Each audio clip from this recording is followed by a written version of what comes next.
Damos la bienvenida al economista Marco Flores, analista económico. Economista Flores, muy buenos días. Quisiéramos su comentario sobre los anuncios que se hicieron ayer en forma paralela por parte del Fondo Monetario Internacional y del presidente de la República, Lenín Moreno.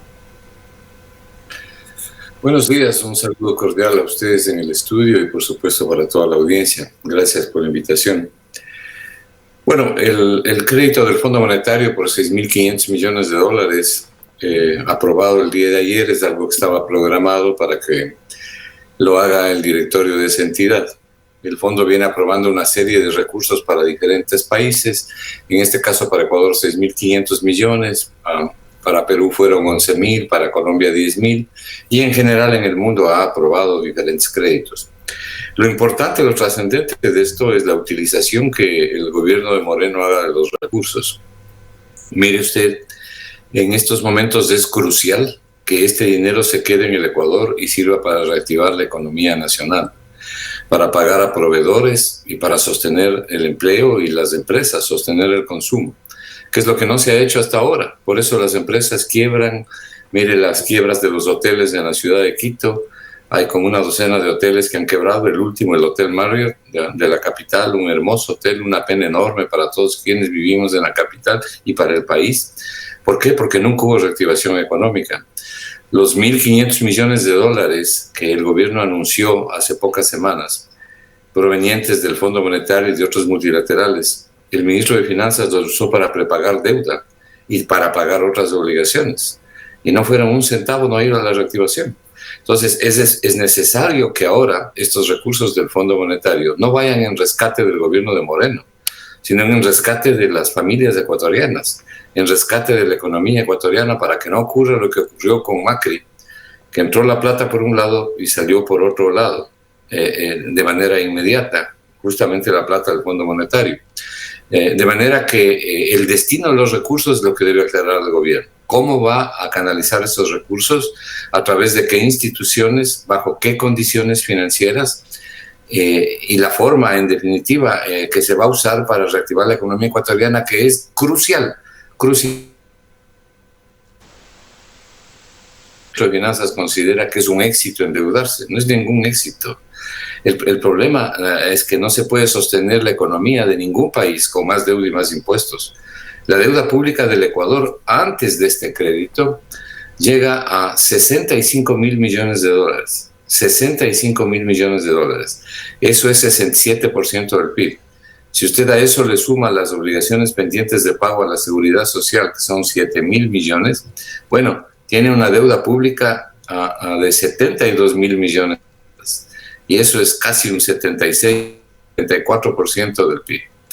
Y esa deuda es impagable, no es sostenible sin la reactivación económica. De manera que note usted la trascendencia de utilizar los recursos para reactivar la economía, esta vez sí, para reactivar la economía. Economista el siguiente Flores, tema será ver las condicionalidades del Fondo Monetario. Economista Flores, muy buenos días. En un diálogo anterior que mantuvimos con usted cuando el gobierno nacional recién hizo el anuncio de que podrían llegar al país estos $6.500 millones, usted tenía una serie de dudas de que efectivamente estos recursos puedan llegar al país, con el antecedente de acuerdos anteriores que habían fracasado y que los recursos a la final jamás llegaron. Y otra de las preocupaciones tenía además que ver con la propia situación y la condición económica del país, que se vería sumamente conflictuado para poder cancelar estas obligaciones, y esto se ata además a una serie de medidas que deberá tomar el gobierno nacional a corto, mediano y largo plazo, precisamente para poder cumplir con el Fondo Monetario Internacional.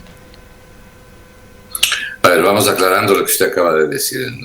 Yo creo que usted tiene algún error en la apreciación. Lo que dije la vez anterior y lo vuelvo a repetir ahora es exactamente así. Mire, el Ecuador ha firmado 20 acuerdos con el Fondo Monetario Internacional. De esos 20 acuerdos ha cumplido 3. 3 de cantidades irrisorias, cantidades pequeñas, 80 millones, 100 millones de dólares. Hoy estamos hablando de créditos significativos. ¿Por qué no ha podido cumplir los acuerdos del Ecuador? Por la condicionalidad de las medidas. La economía ecuatoriana es muy frágil y no resiste estas medidas que, en definitiva, ¿qué son? una fuerte contracción del gasto del gobierno, de la inversión pública. ¿Y de la inversión en dónde? En lo social, justamente.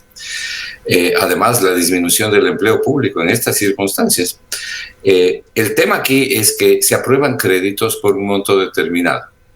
Le señalaba, por ejemplo, el acuerdo por un monto determinado que no se llegan a desembolsar en su totalidad.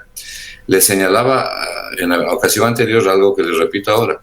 En marzo del año 2019, el año pasado, el Ecuador firmó un acuerdo con el Fondo Monetario para obtener 4.200 millones de dólares. Pero además, atado a ese acuerdo venían créditos de multilaterales por 6.000 millones de dólares. En total, se supone que el Ecuador iba a recibir 10.200 millones de dólares y en un programa de 3 años. Pero el acuerdo terminó, explotó, se destruyó en 9 meses. Terminó en diciembre. ¿Cuánto recibió el Ecuador de los 10.200 millones? 2.900, apenas 2.900. 1.400 del Fondo Monetario y 1.500 de los organismos multilaterales. Lo que le estoy diciendo con eso es que una cosa es lo que se aprueba y otra cosa es lo que se desembolsa. La diferencia está en la condicionalidad de las medidas. Si el Ecuador puede resistir las medidas, que todavía el gobierno no ha dicho cuáles son, pero que los analistas sospechamos cuáles serán. Si el Ecuador no puede resistir las medidas, no se desembolsará toda la plata. Si resiste las medidas y el gobierno las aplica, entonces recibirá los recursos. ¿Cuándo ha pasado eso en el Ecuador? ¿Que el Ecuador ha resistido todas las medidas? Nunca. Nunca ha pasado en 20 oportunidades. Flores, usted lo señala ya de que este crédito, como es lo usual con el Fondo Monetario Internacional, está condicionado, no está exento de condicionalidad. Y se ha dicho que está atado a un programa económico con metas que deberán cumplirse hasta el 2022. La pregunta es, ¿cuáles son estas metas? De lo poco que se ha señalado desde el oficialismo, se ha dicho que se intentará canalizar principalmente a aquellos que han sido más afectados en estos momentos difíciles de la pandemia. Ecuador ha adquirido, sin embargo, en estos últimos 6 meses una muy mala fama de ser uno de los países que menos ha hecho con medidas para ayudar a la población, ayudar a los negocios del país a salir adelante en medio de la pandemia. Primero, un punto que es crucial. Es importante que la plata se quede en el Ecuador para reactivar la economía. El Ecuador está por recibir en las próximas horas 2.000 millones de dólares del fondo. Eso es positivo para la economía, en tanto en cuanto la plata se quede aquí y el señor Martínez no la utilice para mandar al exterior, prepagando créditos o pagando créditos como hizo la vez anterior. Esto es crucial porque las empresas siguen quebrando, los empleos se siguen perdiendo. En segundo lugar, ¿cuáles son las medidas? No las ha revelado el gobierno, pero si uno mira cuáles eran las medidas que estaban en el acuerdo último anterior, en el próximo pasado, en el de marzo pasado, van a ser las mismas, van en la misma dirección. Aparte de las reformas del Banco Central, reformas legales, en fin, en términos de medidas económicas, ¿cuáles? Reducción de aproximadamente 4.000 millones de dólares del gasto público, aumento de impuestos, sobre todo, quiere que el Ecuador vaya a los impuestos regresivos y no a los progresivos. ¿Qué significa eso? ¿Cuáles son los impuestos regresivos? El principal impuesto regresivo, el IVA. El gobierno debe contestar si va a subir el IVA. Los candidatos deberían estar hablando de eso y no mirar para otro lado. Entonces, hay una política de incremento de impuestos, liberalización de combustibles. En definitiva, reducción del gasto público concentrado ¿en dónde? Concentrado en el empleo. Concentrado en el empleo de los trabajadores en un momento de depresión de la economía. Esas son las cosas que la economía no resiste. Y peor aún si usted va a subir impuestos o va a crear nuevos impuestos. Esto es lo que tienen que aclarar. Ellos son los que han firmado el acuerdo. Por eso le decía, es importante que el fondo venga en rescate de las familias ecuatorianas, no en rescate del gobierno de Moreno, para que no ocurra lo que ocurrió con Macri. Le dieron 46.000 millones de dólares de desembolsar y salieron de la economía argentina 60.000. Economista Flores, en este marco además ha ido tomando algunas medidas del gobierno nacional. Uno de ellos es el decreto 1158 que permitirá la importación de combustibles por parte del sector privado. ¿Cómo ve usted estas medidas? Bueno, no se puede meter todo en el mismo saco. Yo creo que amerita un tratamiento totalmente distinto el gas de uso doméstico. Aparte de que no tiene un peso significativo en el presupuesto del Estado.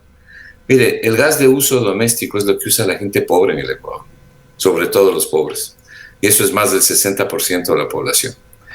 De manera que debe mantenerse el subsidio al gas. Pero el gobierno ha autorizado la libre importación de combustibles, incluido el gas de uso doméstico.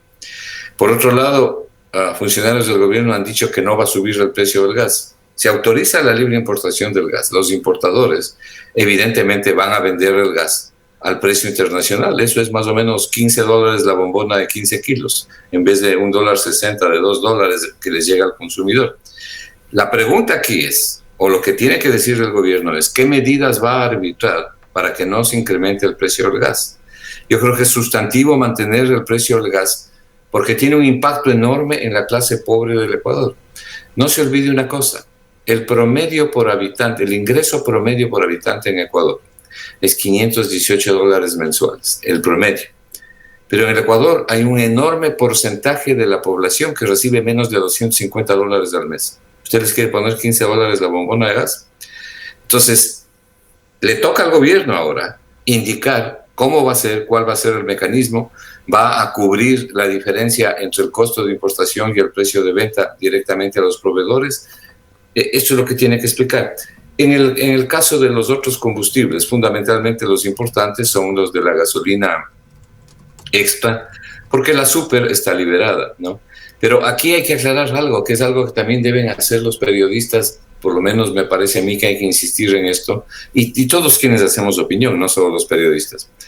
Y es que si vamos a pagar precios internacionales, entonces tenemos derecho de exigir calidad internacional de los combustibles. Mire lo que ha pasado con la gasolina super. Pagamos precios internacionales, pero no tenemos calidad internacional. Sigue siendo muy mala. Entonces, hay que también reconocer a las familias los derechos que tienen las personas y defender a las familias ecuatorianas que la están pasando muy mal en realidad, con excepción de un pequeño porcentaje que no le afectan estas medidas.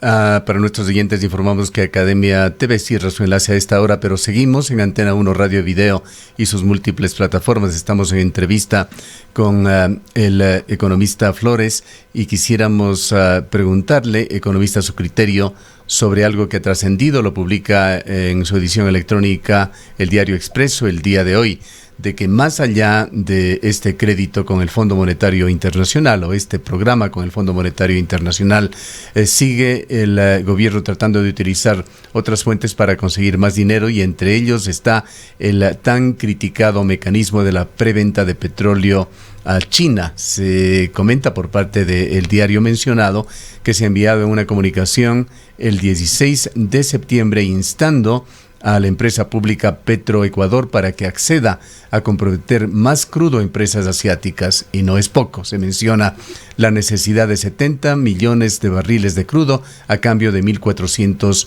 millones de dólares. ¿No tiene otra opción Ecuador que la de seguir endeudándose de esta manera?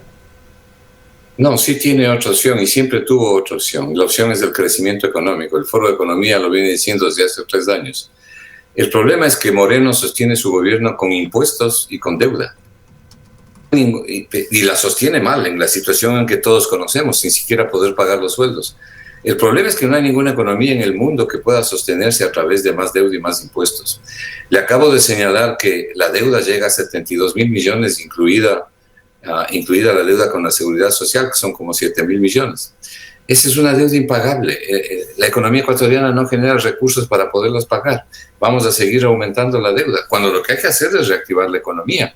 Las economías se sostienen con base a reactivación, porque cuando hay reactivación hay más ventas, las empresas producen más, contratan más empleados y el SRI recauda más. Recauda más no por nuevos impuestos, sino que recauda más porque hay más actividad económica, hay más compras, hay más ventas. Esa es la buena economía, esa es la sana economía.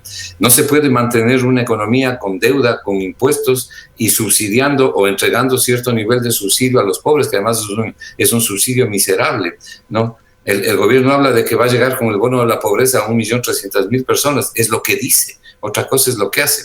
Pero esa no es buena economía. Buena economía es la que le ofrece oportunidades a la gente para que progrese, la que ofrece empleo. Mire usted la movilidad del factor trabajo en el Ecuador, es 0, no hay movilidad en el trabajo. ¿Qué quiere decir esto? Que si una persona tiene la desgracia de perder el trabajo, es casi imposible que vuelva a encontrar otro trabajo. No hay movilidad. La situación es crítica. Entonces, se requiere de dinero para tomar medidas que son exactamente las contrarias de las que aplica Moreno.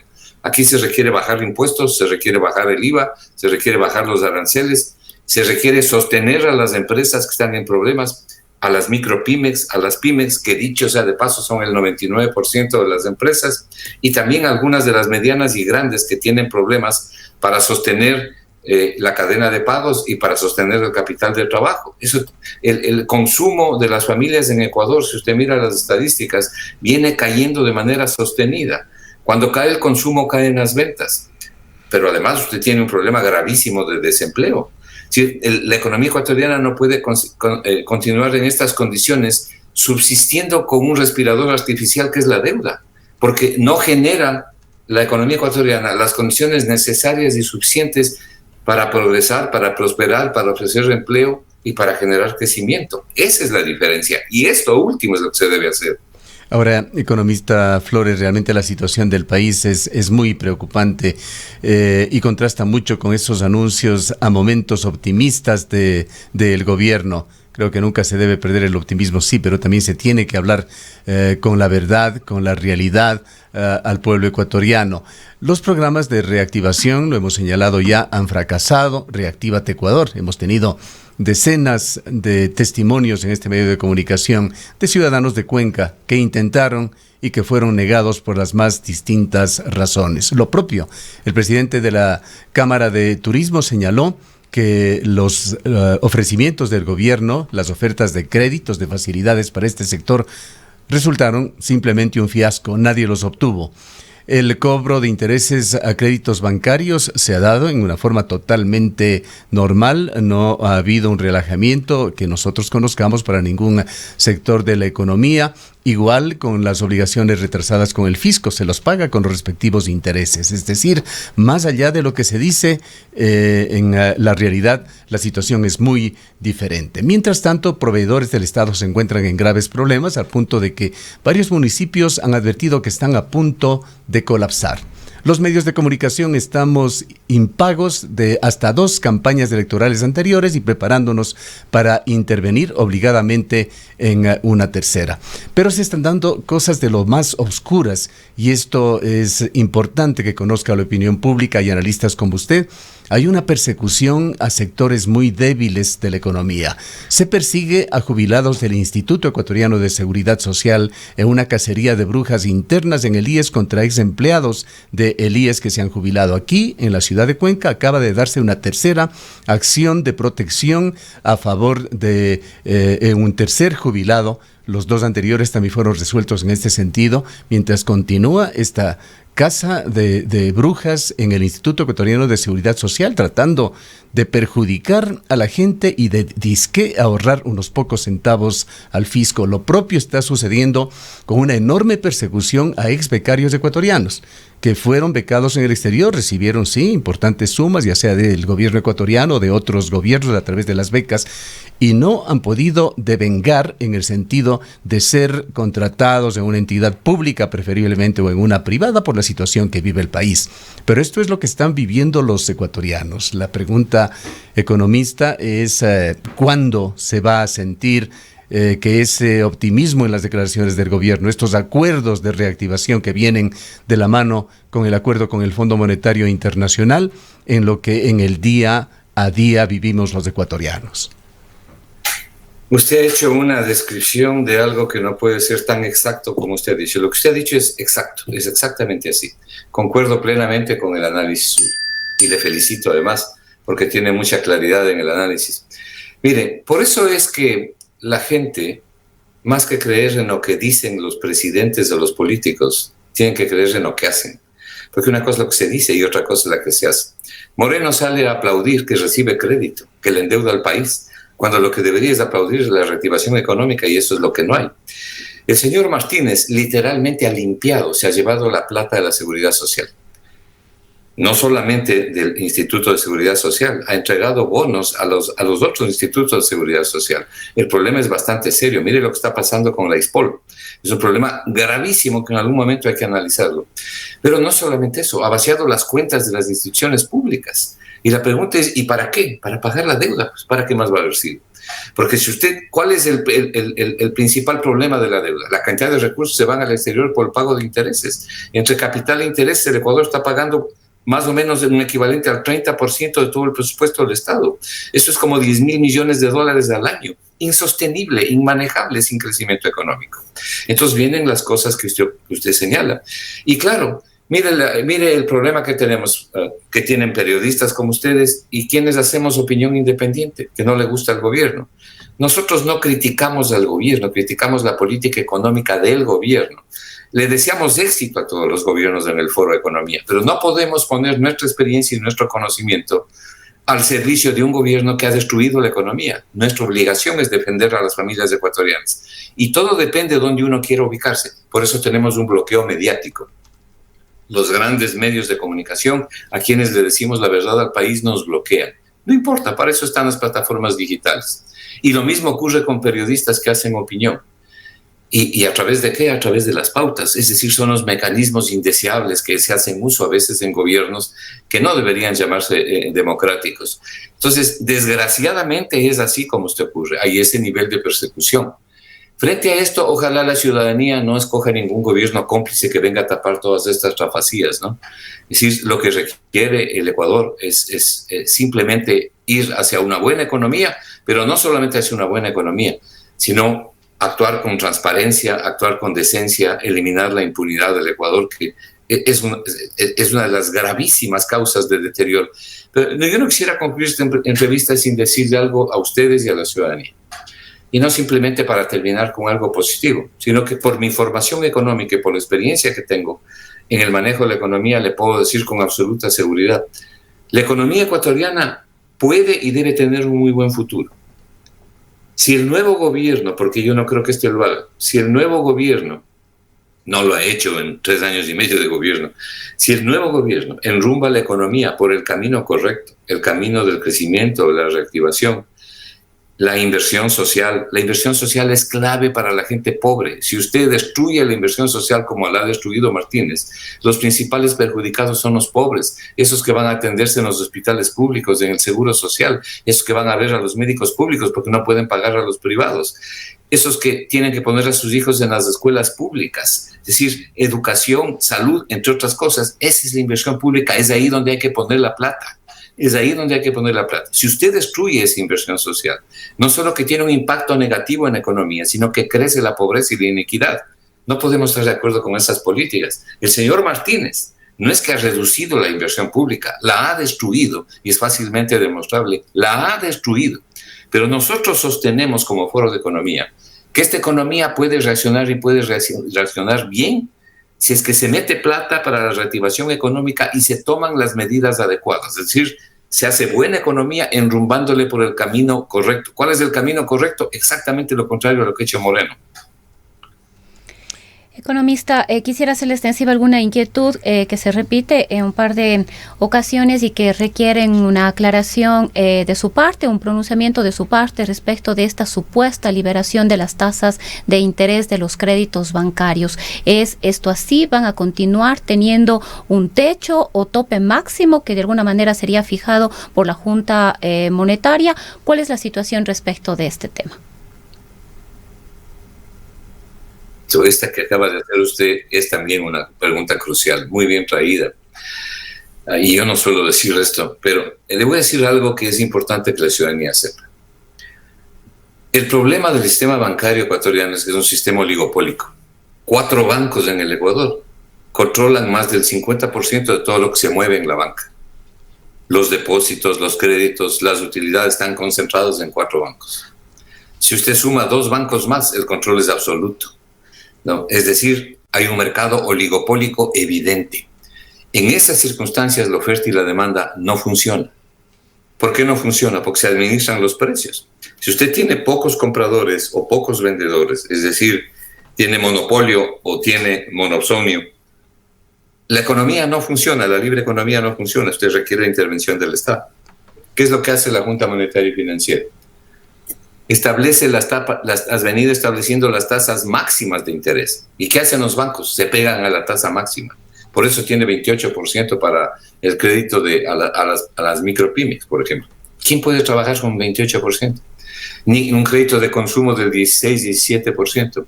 Entonces, lo lógico aquí, si se liberan las tasas de interés, es que haya competencia. Pero como esa competencia no hay por las razones que le acabo de expresar, fácilmente se administran los precios con una llamada telefónica, se ponen de acuerdo en la tasa de interés. Fácilmente.